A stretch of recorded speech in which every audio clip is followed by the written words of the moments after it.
हर कहानी चाहे वह इंसान की हो या भगवान की हो, भूत की कहानी हो, यह सब कहानी दोहरे समझ को दर्शाती है। एक समझ वह जिस रूप में व्यक्ति कहानी को समझते हैं और दूसरी वेशभूषा में जो कहानी असल में समझाना एवं बतलाना चाहती हो। ऐसे ही एक भूत की कहानी आपको डराने के लिए प्रस्तुत करते हैं। एक समय राजेश और सुमित्रा एक ही कॉलेज में एक साथ क्लास में पढ़ते थे। राजेश अपने पिता की तरह राजनीति में बेहद रुचि रखता था और कॉलेज में छात्र नेता में सबसे प्रबल नाम था। उसके पिता देश के केंद्र सरकार के मंत्रिमंडल में उच्च स्थान रखते थे। राजेश जितना अधिक नेता में प्रबल था, उतना ही वे लड़कियों का दिल जीतने में भी प्रबल रहता था। उसकी छवि पूरे कॉलेज में बेहद उत्तीर्ण पद पर रही। वे पढ़ाई के साथ खेल में भी अव्वल रहा। जब भी किसी भी शख्स को कॉलेज में कोई भी मुसीबत से सामना करना पड़ता, उसका हल मात्र राजेश के पास होता।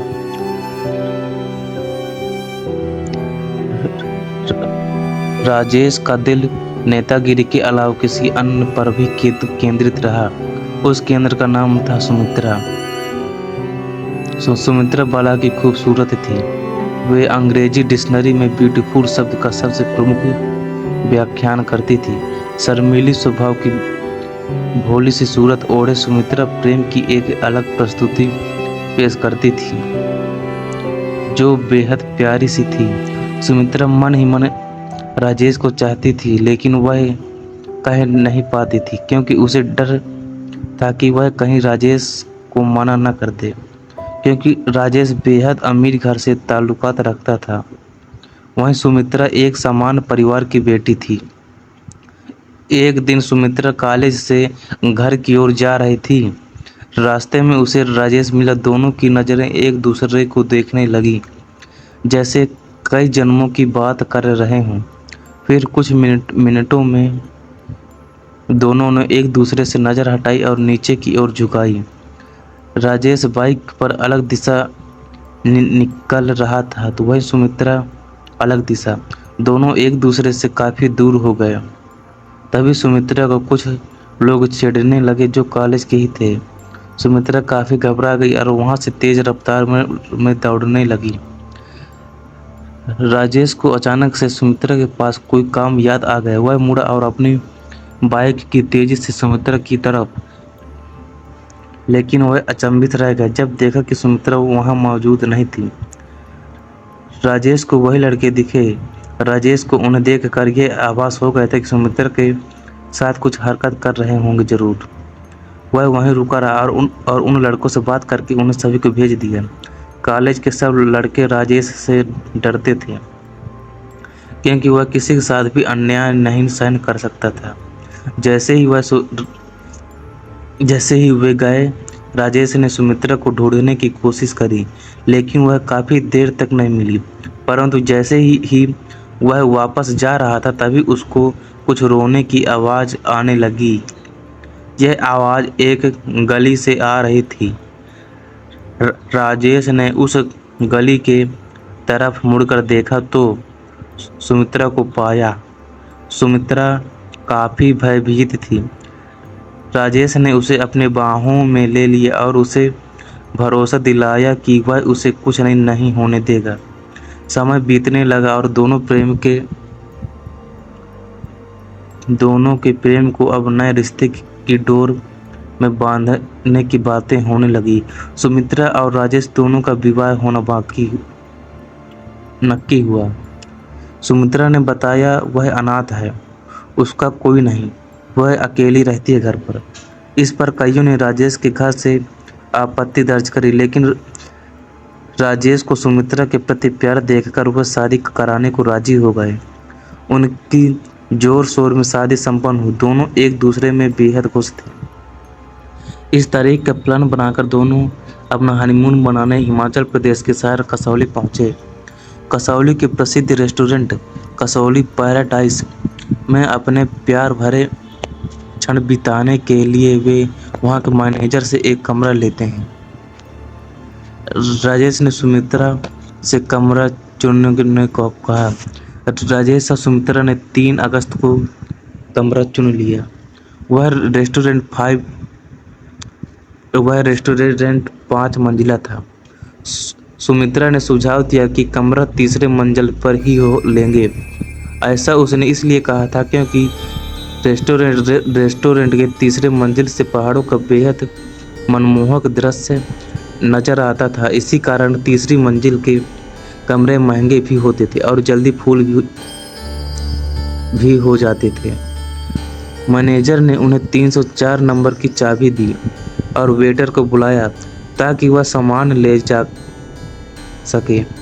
लेकिन सुमित्रा उस मैनेजर से जिद करते हुए कहने लगी कि उसे 308 नंबर की चाबी चाहिए। मैनेजर ने उन्हें मना कर दिया कि वह कमरा अभी रेनोवेशन होना है। लेकिन सुमित्रा बार बार वही कमरा खुलवाने के लिए बोलती रही।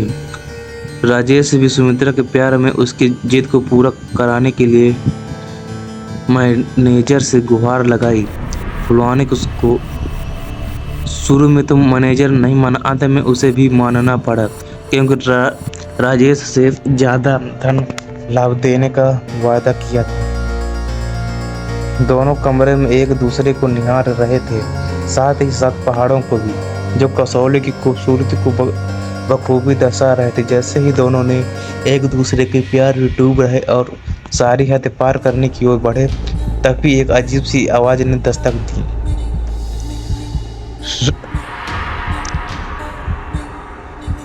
राजेश ने पहले कमरे के हर एक कोने में देखा कि कहीं कोई खिड़की खुली न रह गई हो। वह उठा, लेकिन खिड़की कोई भी नहीं खुली थी, पर फिर भी उसे किसी की चलने की आवाज़ पूरे कमरे में सुनाई दे रही थी। वह डर के मारे बेड पर मुड़कर देखने लगा, लेकिन वह देखकर अचंभित रह गया। वहाँ सुमित्रा मौजूद नहीं थी।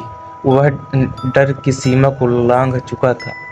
पूरे कमरे में वह अब सुमित्रा चिल्लाने लगा, कमरे के बाहर जाने की कोशिश करता, लेकिन कमरा मानो किसी ने बाहर से बंद कर दिया हो। यह पहली बार था कि राजेश डर के मारे रोने लगा हो।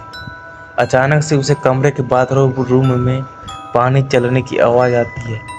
वह दौड़ते हुए बाथरूम की तरफ पहुंचता है। जैसे ही उधर पहुंचता है, पानी की आवाज़ बंद हो जाती है। राजेश कहता है, जानू कहाँ ढूंढ रहे मुझे? तब सुमित्रा ने कहा, आओ मेरे पास। राजेश देखता है कि सुमित्रा बालकनी में खड़ी हुई होती है। जैसे ही राजेश डर के मारे उससे लिपटने के लिए बढ़ता है, सुमित्रा एकदम से गायब हो जाती है और राजेश पहाड़ से नीचे गिर जाता है और उसकी मौत हो जाती है। अगले दिन उसकी लाश पहाड़ से बरामद होती है और इंस्पेक्टर रणदीप सिंह को तहकीकात करने की जिम्मेदारी मिलती है। उस लाश के पोस्टमार्टम रिपोर्ट के मुताबिक राजेश मौत से पहले उसकी धड़कन काफी तेज चल रही थी।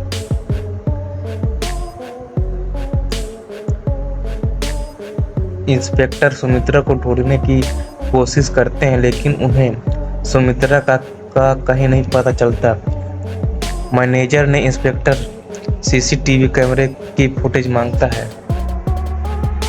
वह रिकॉर्डिंग देखकर परेशान हो जाता है कि सीसीटीवी कैमरे में सुमित्रा की कोई फोटो ही नहीं दिख रही होती। इंस्पेक्टर को यह मैनेजर की चाल लगती है। इंस्पेक्टर राजेश के घर पर उसकी मौत की खबर लेकर पहुंचता है। तभी परिवार वाले आहत हो जाते हैं। इसी वक्त राजेश का भाई इंस्पेक्टर से सुमित्रा के बारे में पूछता है। इंस्पेक्टर कहता है कि कमरे में तो हमें कोई नहीं मिला। सब घर वाले कहते हैं कि राजेश और सुमित्रा का हाल ही में विवाह हुआ था। इंस्पेक्टर ने उन्हें सुमित्रा के परिजनों को फोन करने को कहा। इंस्पेक्टर को फिर पता चला कि सुमित्रा का तो कोई है ही नहीं। वह कॉलेज में भी पता करने गए तो पता चला कि कॉलेज में सुमित्रा नाम की कोई लड़की ने कभी एडमिशन लिया ही नहीं था। वह वाकई में एक भूत थी। जो सबको कच्चा चबाकर खा जाती थी।